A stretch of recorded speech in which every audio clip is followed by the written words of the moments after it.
ñun ñëpp naatable wuñ ne de plus en plus ñu gis ne association yi ñu ngi judd fu ne loolu nag day wane ne état à travers ñun collectivités yi mataluñ liggéey bi yëpp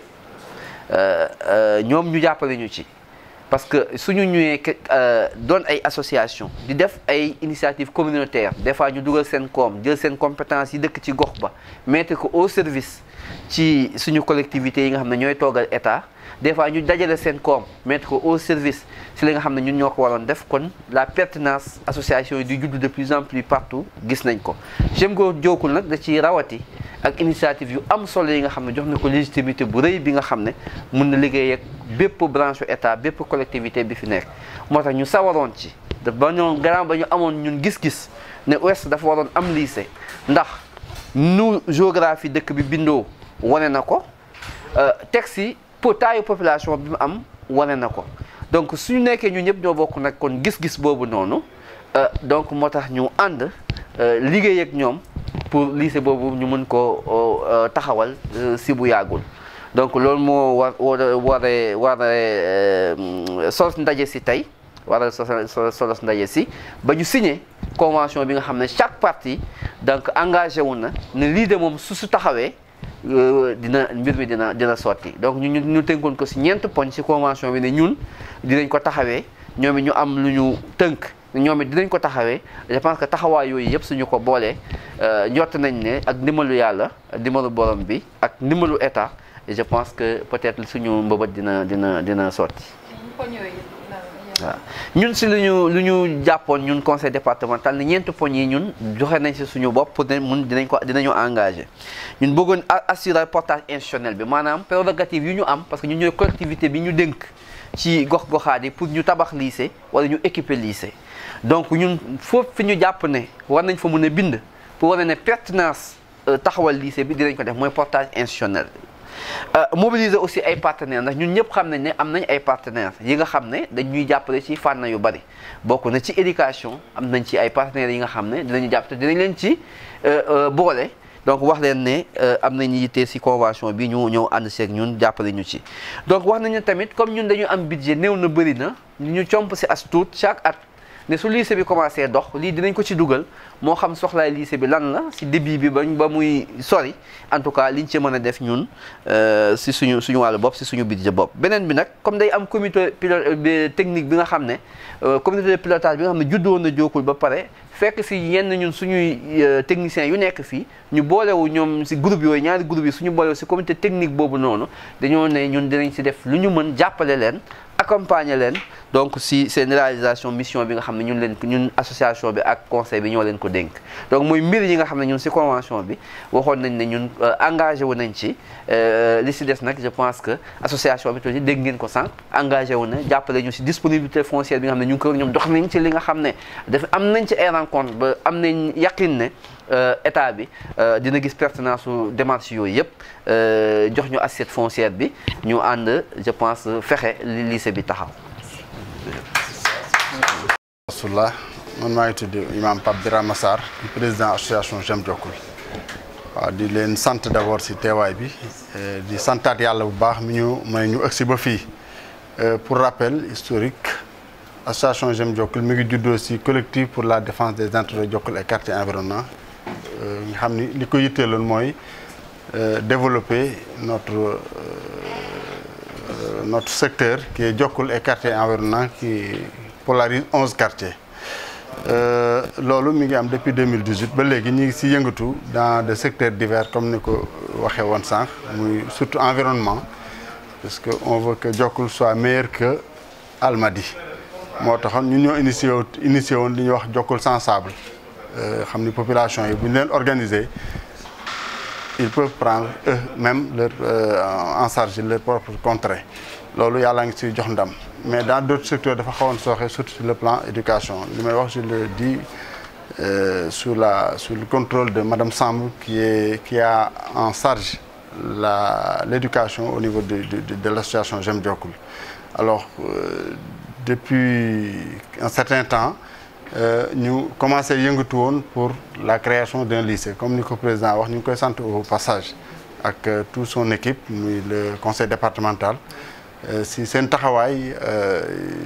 là ñu ngi jël cant gee ngërëm bi teg ko ci loxo imam Alioune Dia vraiment mu nekkoon sunu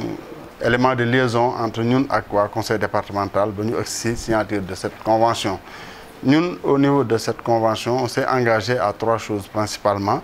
bi si njëkk mooy essayer avec l'État de trouver cette assiette foncière bi nga xam ne moo war a abriter ce lycée de Diokoul. Beneen bi mooy porter l'information auprès des populations pour ñoom ñu jëlal li seen ñu jël ko en charge. Beneen bi mooy yóbbu ko au niveau de la diaspora et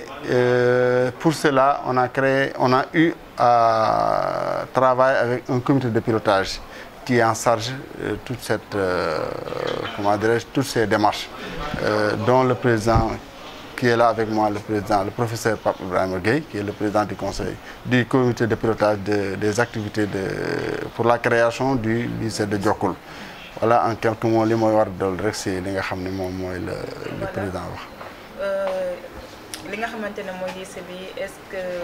lieu exact bi mën nañ ko xam foo xamante ne certainement dina accessible mais aussi xam naa ne budgétiser ngeen ñaata ngeen war a mën a soxla pour lycée boobu am ci. waaw heureusement bi ñu jógee pour pour la création de ce lycée on a fait ce qu'on appelle l'état des lieux ñan ñoo si jot a dox luñ si jot a am ainsi de suite et sur ce yàlla wan nañu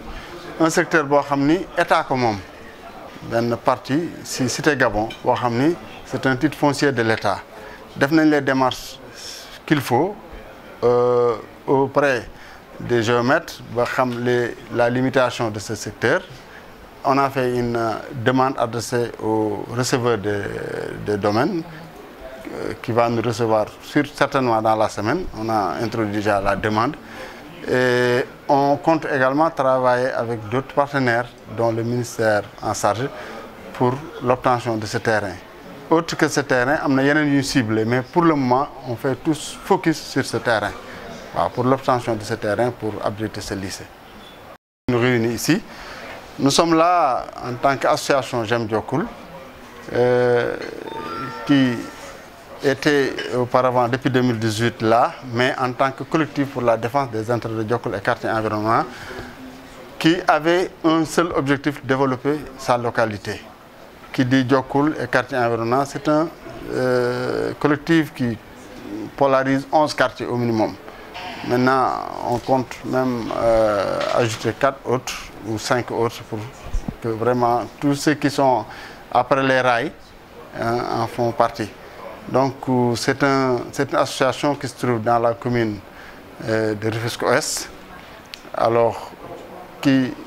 a ses principaux objectifs, son environnement, particulièrement nous vivons à côté de littoral, donc nous sommes menacés par l'avancée de la mer.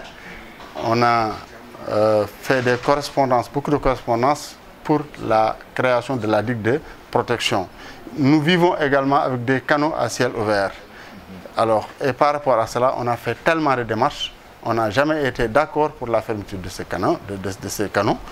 Et on a vu les conséquences. On avait dit devant toutes les autorités que ce canal, comme l'a si bien dit le président, il faut penser, pour réussir un projet, il faut penser à qui on le fait. Nous, les populations qui vivons depuis plus de 60 ans avec ces canaux, nous savons combien sont importants ces canaux. Si la ville de Rufisque ne connaît pas de grandes inondations, c'est grâce à ces 2 canaux. Alors qu'on est tenté de saboter.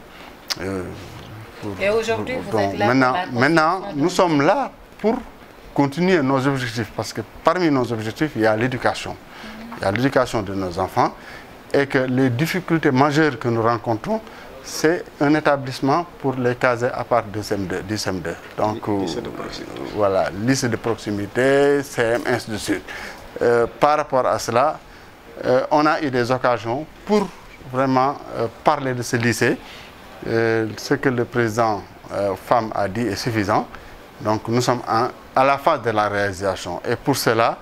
on a besoin de 3 choses. D'abord, un terrain, là où l'abriter, une assiette foncière.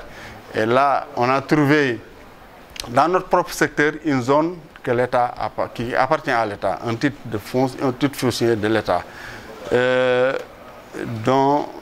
qui fait presque 2 hectares, dont nous avons fait la demande pour l'obtention de ce terrain. Et les démarches nécessaires ont été faites et nous comptons suivre avec les autorités étatiques. Et secondo, nous portons communiquer largement sur ce projet avec les populations locales comme la diaspora. Et en 3, nous comptons travailler avec toutes les autorités compétentes pour nous permettre l'obtention de ce lycée. Et dans les meilleurs délais également.